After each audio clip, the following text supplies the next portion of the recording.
Assalamualaikum warahmatullahi wabarakatuh. Alhamdulillah, nahmaduhu wa nasta'inuhu wa nastaghfiruh wa na'udzu billahi min shururi anfusina wa min sayyiati a'malina. May yahdihillahu fala mudilla lahu wa may yudlil fala hadiya lahu.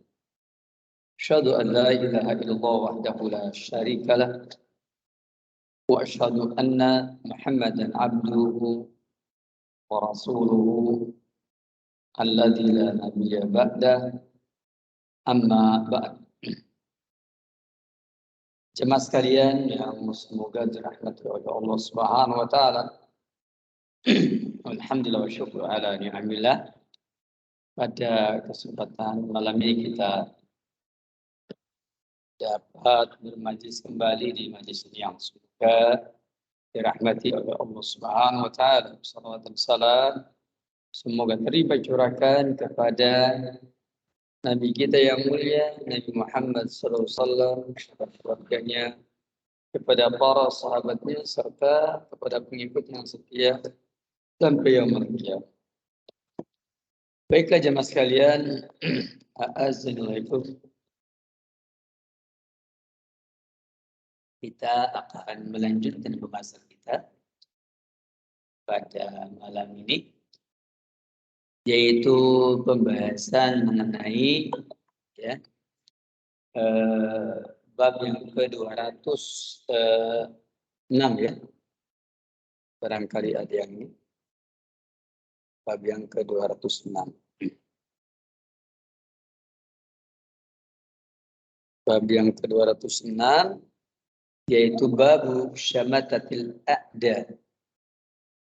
Bab mencela musuh. Saya ulangi judul babnya, babu syamatatil a'da, yakni bab mencela musuh.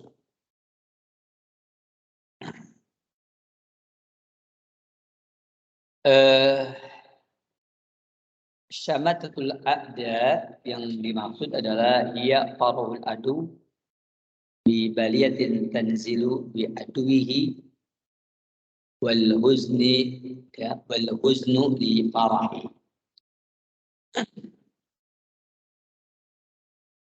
Pengertian syamatatul a'da adalah yaitu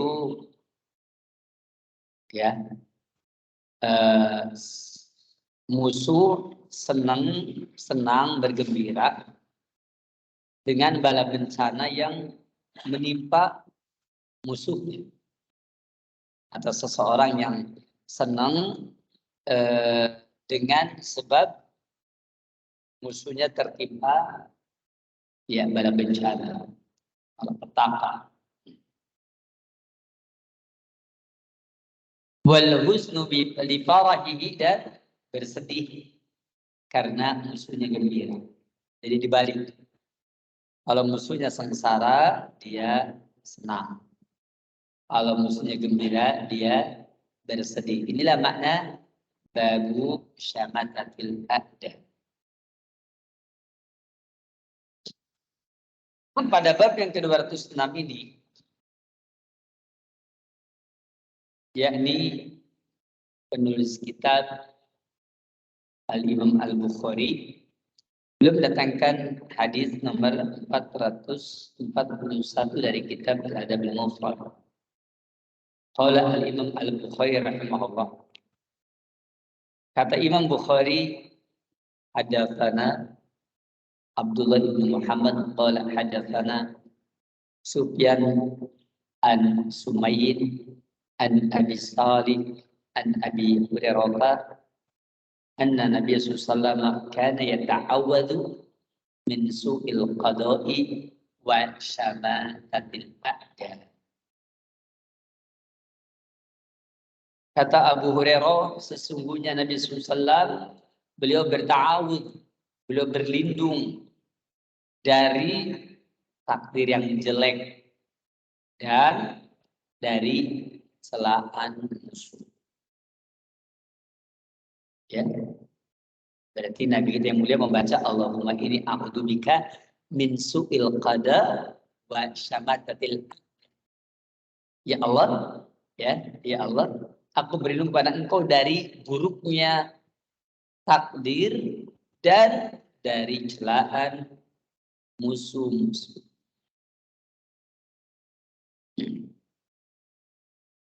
Apa ini maksud dengan su'ul qada?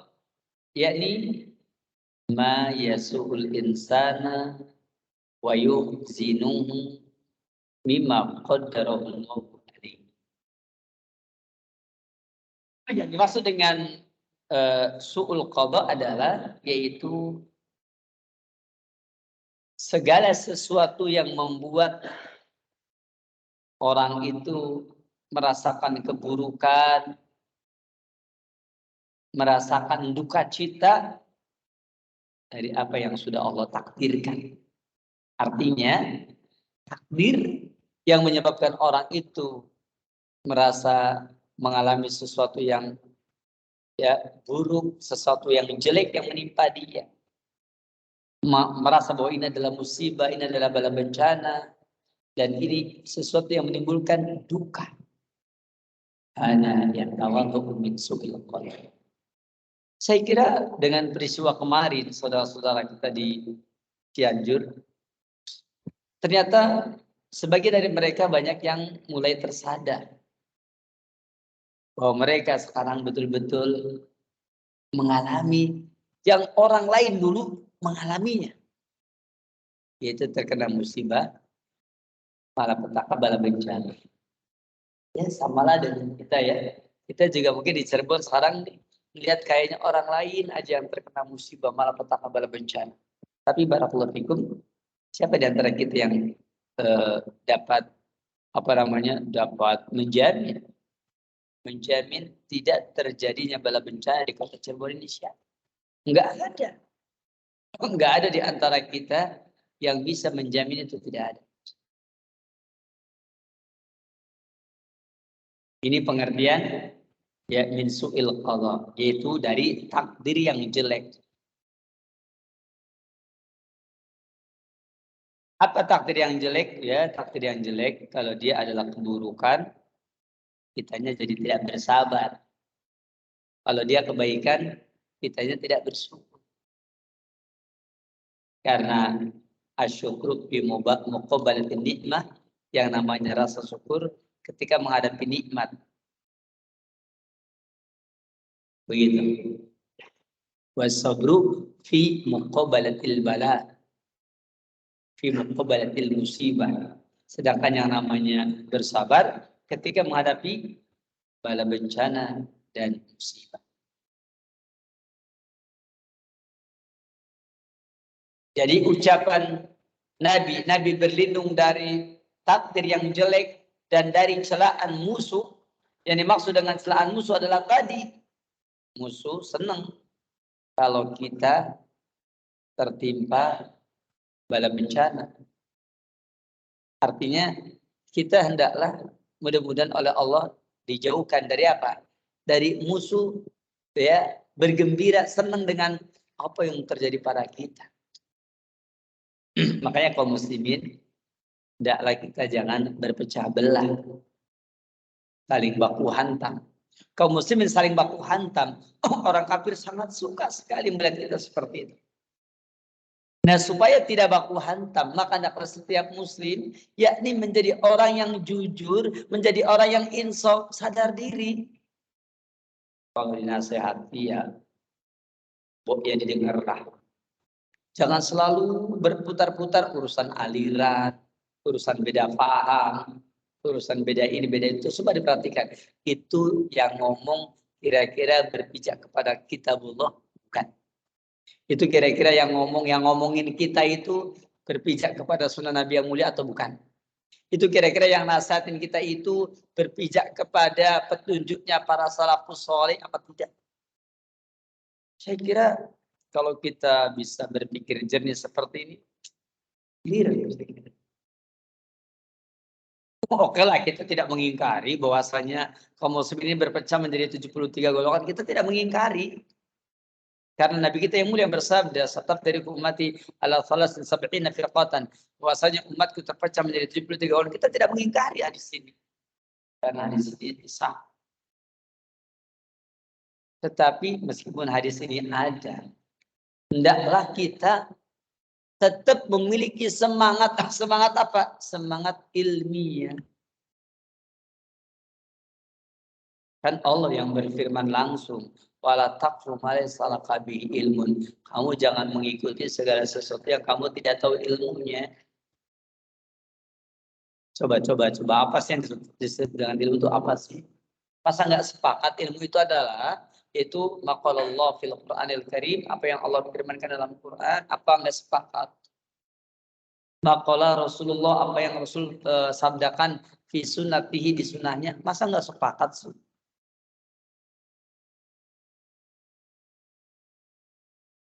Mungkin yang pertama sepakat, yang kedua kayaknya apa yang Rasul sabdakan ini belum tentu sepakat.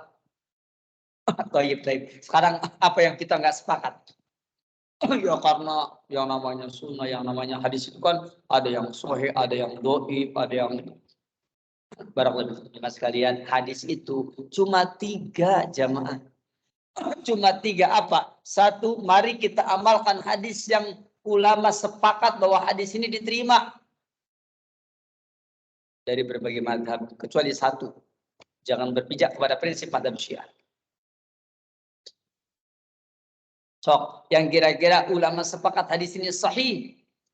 Ya, yang ulama sepakat kita pegang. Dan banyak hadis-hadis yang ulama sepakat diterima, walaupun ibarahnya, ungkapannya berbeda-beda. Ini hadis hasan, ini hasan li ghairihi, ini hasan li dzatihi, ini sahih li ghairihi, ini sahih li dzatihi. Itu ibarahnya beda-beda, kesimpulannya makbul. Hadisnya diterima. Hadis yang para ulama menerimanya, kita amalkan. Yang kedua, hadis yang para ulama yang menolaknya, kita tinggalkan. Dan yang ketiga, adapun hadis yang para ulama berselisih paham, maka hendaklah kita bertoleransi dalam urusan ini dengan cara silakan berpegang dengan masing-masing yang dia meyakini tentang penilaian sahih dan dhaifnya suatu hadis.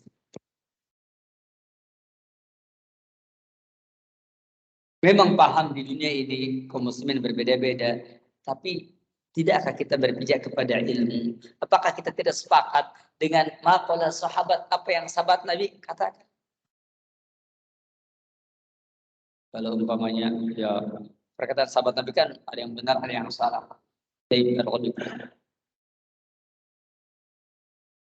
Ya kita pegang perkataan sahabat Nabi yang mereka sepakat. Sebutlah ijma sahabat. Dan kita pegang itu. Adapun yang sahabat Nabi tidak sepakat di antara mereka, mari kita lihat perkataan sahabat Nabi yang sesuai dan sejalan dengan Al-Quran dan As-Sunnah. Maka kita mengamalkannya.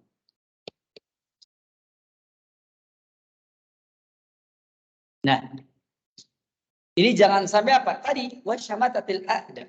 Yakni musuh senang dengan perpecahan yang terjadi di antara kita.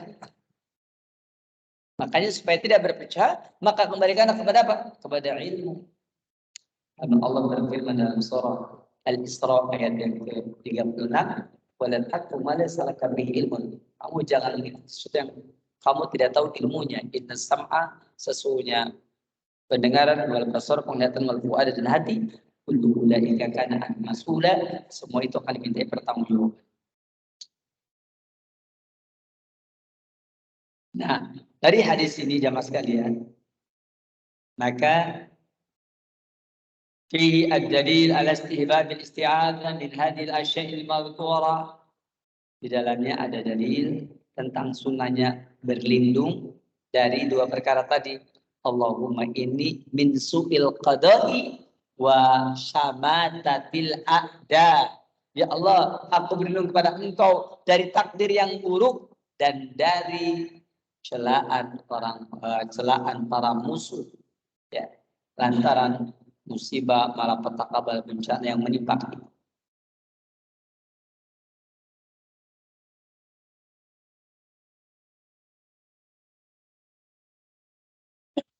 Waqad ajma'a ala dzalika al-ulama fi jami'il a'sar wal amsar. Ternyata para ulama di semua kota dan di semua masa dan di semua kota sepakat apa? Disunahkan berlindung dari dua perkara ini, yaitu dari takdir yang buruk dan dari celaan para musuh. Dengan cara musuh tersebut bergembira, dengan sebab bala bencana, malapetaka yang menimpa kita. Selanjutnya, faedah dari hadis ini adalah yaitu ada karahiyatil kalami al-masju' idza kana sadiran biduni qasdin wa takalluf. Yang kedua adalah ada karahiyatil kalam al-masju', tidak benci dengan perkataan yang di dalamnya mengandung motivasi. Apabila dia datang dengan tanpa qasdin wa takalluf, yaitu dengan tidak menyengaja dan tidak memberat-berat. Maksudnya berdasarkan hadis yang ke-441 ini, jadi kita hendaklah mengucapkan kalimat yang mana kalimat tersebut memberikan manfaat dan faedah untuk kita. Yang ketiga, wa min fawaid al-isti'adzah izharul 'abdi maskanatahu wa faqatahu li rabbi wa tadarru'ahu ilaihi.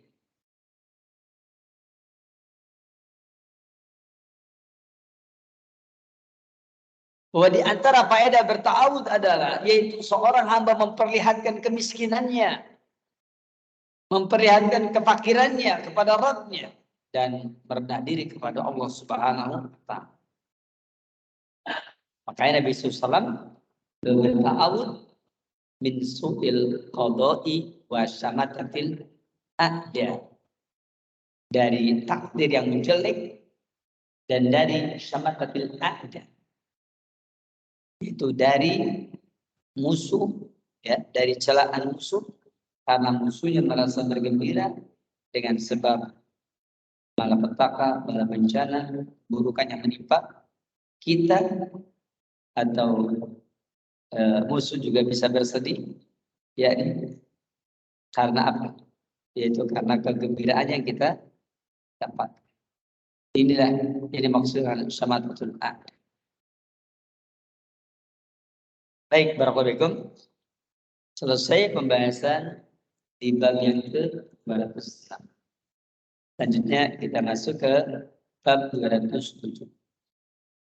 Di sini didatangkan dua dalil, 442, dan hadis ini adalah hadis yang sahih, terdapat dalam riwayat Muslim, dan 443 hadis ini juga sahih, diriwayatkan oleh Imam Ibnu Abi Syaibah dan Imam Al-Baihaqi dalam kitab Syu'abul Iman, dan disahihkan oleh Syekh Muhammad bin Muhammad As-Salafi di dalam kitab Rasul Baron Syarhu Al-Adab Al-Mufrad. Babnya babus saraf fil mal. Ini bab yang kita bahas, babus saraf fil mal, yaitu bab tentang asyaraf fil mal, yakni bab tentang berlebihan dalam harta.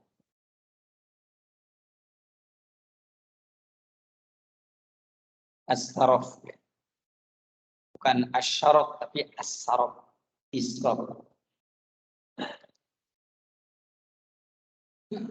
Hadis ini riwayat Imam Muslim, dan hadis ini sudah diterangkan di dalam kitab hukukul walidain, dalam bab hukukul walidain, durhaka kepada kedua orang tua. Namun saya bacakan lagi sebagai pengingat saja. Qala al-Imam al-Bukhari rahimahullah hadatsana Abdullah bin Yusuf qala akhbarana Malik an Su'ail bin Abi Salih an abihi an Abi Hurairah an Rasulullah sallallahu kata Abu Hurairah sesungguhnya Rasulullah SAW bersabda innallaha yardul lakum salasan sesungguhnya Allah meridhoi 3 perkara untuk kamu wa yaskhatu lakum salasan dan Allah murka 3 perkara untuk kamu. Ada 3 perkara yang Allah ridhoi dan ada 3 perkara yang Allah murkai. Apa gerangan perkara yang Allah ridhoi? Ini seorang lagi, ini sudah pernah dibahas. Makanya saya tinggal nyebutin aja. Mengulangi. 1 ya. Yang 3 itu adalah yardolakum anta'buduhu wa la tusyriku bihi syai'a. 1.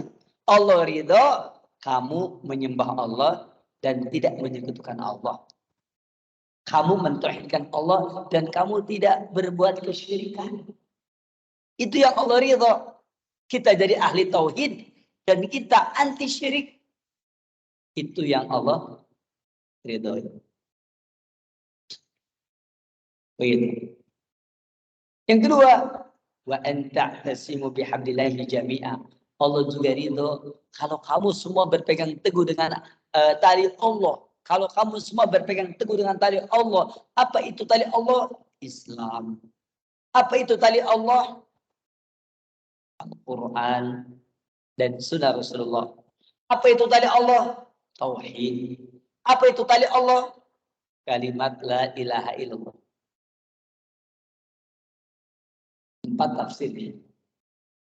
Artinya Allah Tabaraka wa Ta'ala itu sangat ridho kalau kamu berpegang teguh dengan agama Islam yang sumbernya adalah Al-Quran dan Sunnah, yang mana ajaran intinya adalah tauhid dan rumus tauhid adalah la ilaha illallah.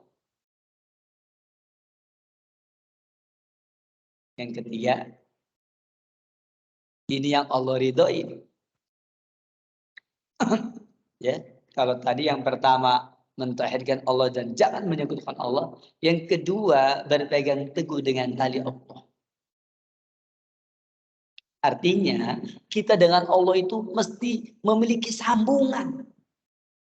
Dan tidak akan bisa kecuali apabila kita berpijak dengan agama yang telah Allah turunkan, yaitu Islam.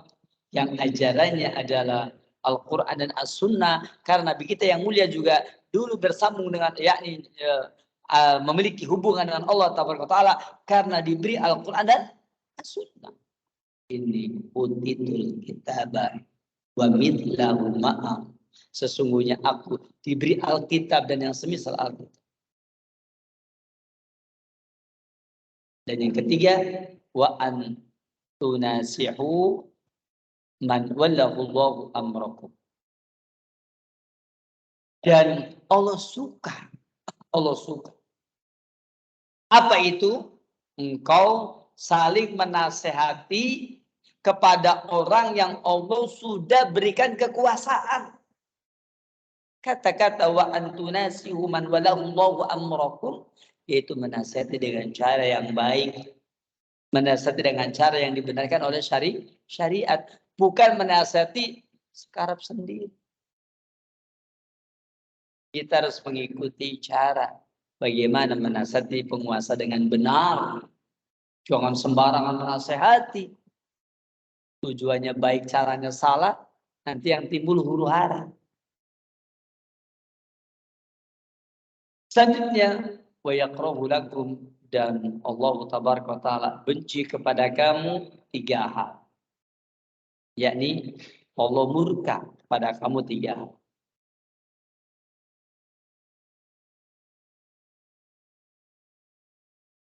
Apa itu? Allah benci. 1, qila wa qal, dikatakan dan mengatakan. Maksudnya kalian menyebarkan berita tanpa reserve.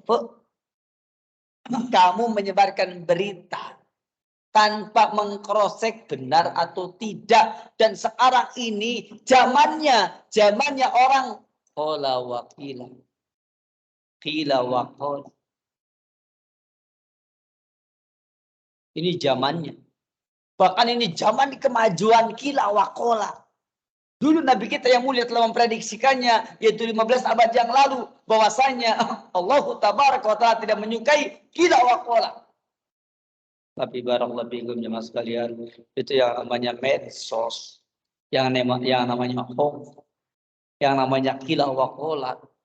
Kalau dulu qila wa qala itu adanya di televisi. Jemaah sekalian, kalau kita berpegang kepada prinsip yang benar, berita dari televisi yang datang bukan dari Islam, bukan datang dari yakni kaum muslimin yang terpercaya, jangan dipercaya. Wong kaum muslimin yang fasik ada ditolak beritanya, kaum muslimin yang majhul hal tidak dikenal identitasnya ditolak beritanya, apalagi berita dari orang kafir. Subhanallah, sekian waktu yang lalu itu radio yang paling dicintai oleh orang-orang BBC London. Ya. Itu kan terkenal kan, katanya beritanya berimbang, apa kita ini dibodohi. BBC London beritanya terpercaya. Apanya yang terpercaya? Orang berita dari orang kafir kok nggak dipercaya. Atau berita di televisi, biasanya CNN. Berita dari Amerika. Jangan dipercaya jemaah. Kata siapa? Allah. Ya ayyuhalladzina amanu. In ja'akum fasiqun binaba'in fatabayyan. Hei orang-orang yang beriman, jika datang kepada kalian berita yang dibawa oleh orang fasik, fatabayyanu, maka bertabayyun. Itu orang fasik loh, bukan orang kafir, orang fasik. Yaitu alladzi yartakibul kaba'ir, pelaku dosa besar. Orang yang pelaku dosa besar aja fatabayyanu, ditabayyunkan. Bahkan orang yang orang yang tidak dikenal pun ditabayunkan, dicari kepastian benar apa tidaknya berita. Apalagi berita itu dari orang dulu radio BBC dipercaya banget oleh para akademisi. Yang keduanya berita CNN atau yang sejenisnya, atau mungkin televisi atau stasiun televisi yang nyata milik orang kafir maunya. Terus kemudian berikutnya lagi sekarang, yaitu berita yang di medsos yang belum jelas, main sebarkan saja. Kadang-kadang dari situs yang tidak jelas kemudian disebarkan begitu saja. Qila wa qala, tidak disukai oleh Allah. Yang kedua, wa kasratas soal, banyak bertanya. Banyak bertanya yang tidak masuk ke dalam 3 ruang lingkup. 1, bertanya untuk diamalkan oleh si penanya. Yang kedua, pertanyaan yang akan diamalkan oleh orang lain. Ketiga, pertanyaan untuk tafakuh fiddin. Maka yang dimaksud dengan kasratus soal, banyak bertanya, adalah orang yang banyak bertanya yang tidak ada hubungan untuk diamalkan oleh dirinya, yang tidak ada hubungan untuk diamalkan oleh orang lain, yang tidak ada hubungan untuk tafakuh fiddin. Contoh, malaikat Jibril sekarang lagi ngapain ya? Saya mau tanya, emangnya kalau sudah dijawab lagi ngapain, siapa yang akan beramal? Dengan pertanyaan itu, kita kah? Enggak. Orang lain? Enggak. Untuk tapakupidin, apa tapakupidinya? Kalau kita bertanya, sekarang malaikat Jibril lagi ngapain ya? Sama dengan orang tanya, tongkat Nabi Musa terbuat dari kayu apa? Ya kan Nabi Musa punya tongkat kan? Coba saya mau tanya, kalau dijawab kayu jati, apa yang bisa kita amalkan? Mau bikin sesuatu dari kayu jati gitu? Ya, apa yang orang lain amalkan? Enggak ada. Apa tapakupidinya? Enggak ada. Kasratus soal, banyak bertanya. Allah tidak suka orang yang banyak bertanya, bukan dalam rangka untuk diamalkan oleh dirinya, bukan dalam rangka untuk diamalkan oleh orang lain, bukan dalam rangka untuk tafakuh fiddin. Wa idaatul mal, dan juga Allah tidak suka, benci dengan orang yang idaatul mal, menyayangkan harta. menyanyiakan harta. Hartanya yakni disia-siakan. Sebagian ulama menganggap termasuk menyanyiakan harta adalah syurbudukhon, orang yang suka merokok. Jadi kata ulama loh, bukan kata saya. Saya akan cuma menyampaikan orang yang merokok itu termasuk itu atul mal, menyanyiakan harta. Coba saja Anda bayangkan. Apa sih manfaatnya? Sudah terjadi ijma kok. Sepakat. Dokter itu sepakat, ahli medis sepakat bahwasanya merokok merusak kesehatan. Bahkan dibungkusnya juga peringatan pemerintah. Sudah sangat jelas kok. Dan ingat baik-baik. Ya, Allah tidak suka, Allah benci kepada kamu yang suka menyanyiakan harta, di antaranya itu. Atau yang lain. Ya. Dan kalau sekarang mungkin termasuk menyanyiakan harta adalah membeli kuota untuk HP, tapi bukan untuk kebaikan. Untuk keburukan-keburukan. Orang banyak orang yang stres dengan sebab main game online. Ya, anak-anak juga jadi bodoh gara-gara mereka tidak mau belajar, sudah kecanduan game online. Bahkan bisa jadi kinerja masyarakat kita bangsa Indonesia ini juga menjadi jelek gara-gara apa? Ya, mereka banyak bermain-main dengan itu. Sekarang yang di HP-nya ada umpamanya mushaf Quran yang kapan-kapan bisa dibaca, jarang. Kalaupun ada ya yang ada juga jarang dibaca. Ini termasuk idaatul mal. Maka bab sarf fil mal adalah bab israf dalam harta. Apa itu yang dimaksud dengan israf dalam harta? Israf itu adalah yaitu berlebihan. Nanti ada israf, ada mubazir. Apa bedanya?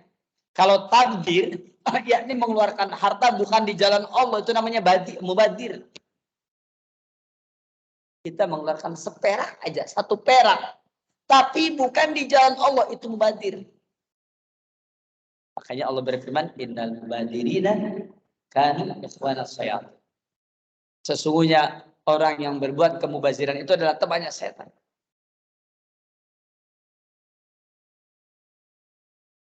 Wala tubadir tabdira. Janganlah kamu berbuat kemubaziran. Kita tidak boleh melakukan sesuatu yang mubazir. Karena perbuatan mubazir adalah perbuatan yang mana dia mengeluarkan harta bukan di jalan Allah. Kalau israf di dalam hadis riwayat Imam Ahmad, Imam Abu Dawud dan Imam An-Nasai dijelaskan bahwa dalam hadis tersebut yang kurang lebihnya Rasul bersabda, kul makanlah kamu, wasrob minumlah kamu, walbas berpakaianlah kamu, watasodak dan bersedekahlah kamu, min goiri sarofin, dengan tidak berlebihan, sama sarof. Wala makhilatin, dan dengan tanpa makhilah, dengan tanpa sombong. Makanya di sini Nabi kita yang mulia melarang kita untuk apa? Untuk idaatul mal. Karena idaatul mal menyanyiakan harta termasuk as-sarf mal, yaitu berlebihan dalam urusan harta. Nabi kita yang mulia bersabda tadi, kul makanlah, wasrob minumlah, walbas berpakaianlah, watasodak bersedekahlah, min ghairi sarafin wala akhir. Dan dalil terakhir yaitu yang ke-443, qala al-Imam al-Bukhari ta'ala hadatsana Abdullah bin Sa'id qala hadatsana Sa'id bin Mansur qala hadatsana Ismail bin Zakaria an Amr bin Qais al-Mula'i an al-Minhal an Sa'id bin Jubair an Ibnu Abbas. Kata Ibnu Abbas ketika menafsirkan firman Allah yang mulia, wa ma anfaqtum min syai'in fa huwa yukhlifu wa huwa khairur raziqin, dan apa saja yang kalian infakkan dari sesuatu maka pasti akan ada sesuatu yang disimpan, dan dia Allah sebaik-baiknya dan pemberi rezeki. Kata-kata ini ditafsirkan, tapi syaratnya apa? Menginfakannya fi ghairi israfin wala taktir, yaitu orang yang menginfakkan min ghairi israf, tidak berlebihan, dan juga wala taktir, dan tidak mengurangi. Makanya kalau orang menginfakkan itu wala tabsud, jangan terlalu bro-broan, wala tuqabbid, dan jangan terlalu menggenggam. Tidaklah Pak, sesuai dengan porsinya. Jangan terlalu bro-broan sampai apa? Sampai kita melupakan kewajiban kita memberikan nafkah kepada istri kita. Kita harta dikeluarkan terus, istrinya, anaknya ditelantarkan. Padahal ini lebih utama, lebih pokok, bahkan lebih wajib daripada yang tadi. Kan dalam kitab Sahih Bukhari disebutkan, 1 dirham yang kamu belikan di mulut istrimu jauh lebih baik daripada 1 dirham yang kamu infakkan di jalan Allah, yang kamu berikan kepada orang miskin, yang kamu memerdekakan hamba sahaya. Begitu. Ini semuanya kalah dengan 1 dirham yang kamu berikan di mulut istrimu. Kenapa? Karena Rasul sudah menerangkan ibda biman ta'ul. Hendaklah kamu dahulukan orang yang berada dalam tanggunganmu. Jadi kalau orang itu belajar Islam dengan benar, nggak mungkin dia menyanyiakan anaknya, menyanyiakan istrinya, menyanyiakan keluarganya hanya karena berinfak. Ingat, infak itu fi ghairi israf wala taktir. Nggak boleh ya berlebihan dan juga tidak boleh kurang.